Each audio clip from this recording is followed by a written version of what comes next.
So I'd like to start off this week's Parsha video saying something that might sound a little bizarre, and that is that I've always believed that God speaks to me.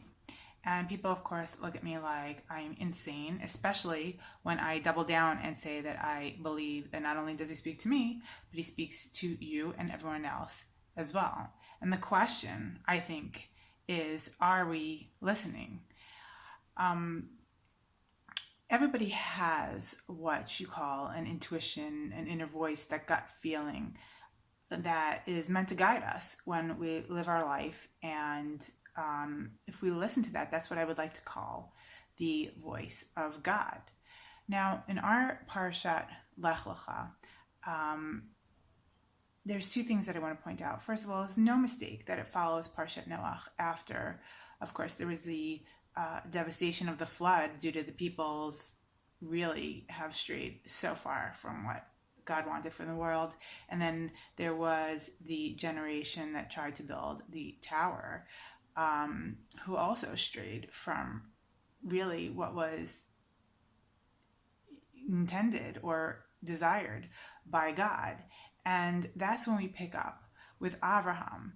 And it's interesting because I've heard people mention that it seems strange that we pick up this story seemingly in the middle of nowhere, in the middle of Avram's life. He's already 75 years old, and God comes to him and says, Lech Lecha, and it feels as if there's a part of the story missing. But I don't think that there's a part of the story missing. I think that this Lech Lecha is telling us exactly the part of the story that we need to know, which is the answer to question number one. Of course, people say, why did God chose Abraham?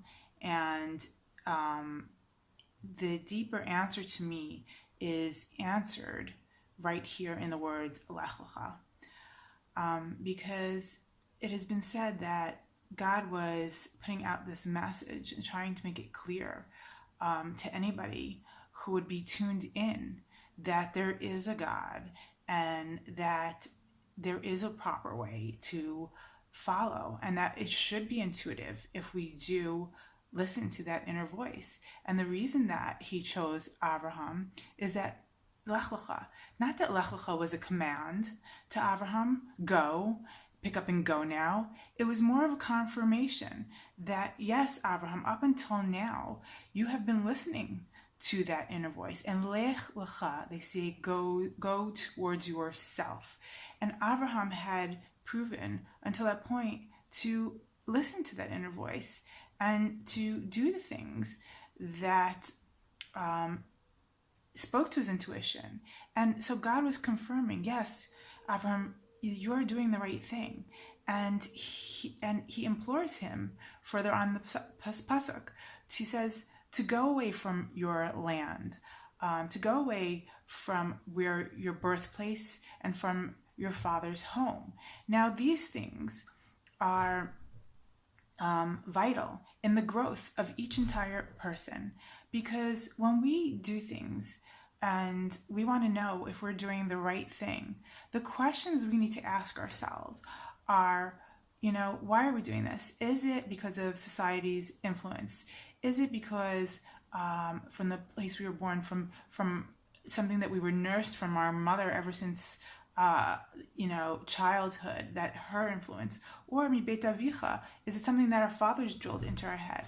And we have to weed through these things, and we have to see what we've learned from society, from our mother, from our father, from these influences, and what really resonates with us, what we know to be right and good, and what we should follow in. And the rest, Lech Lecha, go from it, go from there, leave that rest behind.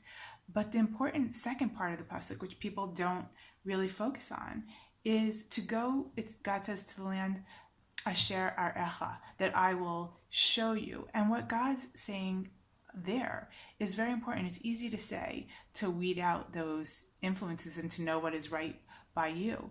But the hard thing to do is then to take that step and to do things when people have doubts. They say, but what about all these things? And what God is saying is leave those doubts behind and don't worry. I will take you to a place. And he says that I will show you. God doesn't mention what the destination, what the outcome will be. But we're in the moment not to fear possible consequences that keep us from making the right decision. You should walk with your intuition, walk with what you know to be right, and God will show you the outcome will be greater than we've ever imagined, which is what's followed in the next pasuk, and God says that that's what will make you a great nation, and all the blessings will come from there.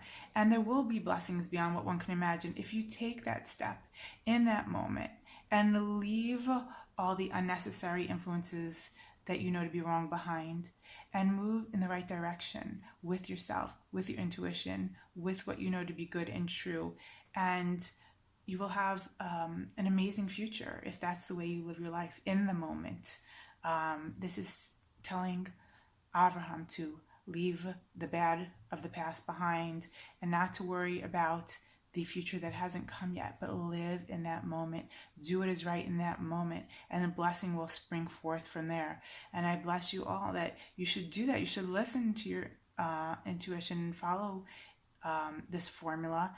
And, unfortunately, some people have buried that voice so deep down that they're not even familiar with it when it screams out, and they can't hear it, and they don't know, and there is major confusion. And for me, in the points in my life when I feel that, when I've gone so far away from who I really am, and I can't really know with any sense of clarity what the right thing to do is, I look into the Parsha. I look in, especially the Parsha Shavua, the Parsha of the week, and I look for truth, and I sift through it, and I find a wealth of information, a wealth of good advice that's helped me until I can get back on there, in touch with my tuition, and know what the right thing to do is. So I bless you all with the ability to do the same and to have a wonderful Shabbat. Shabbat Shalom.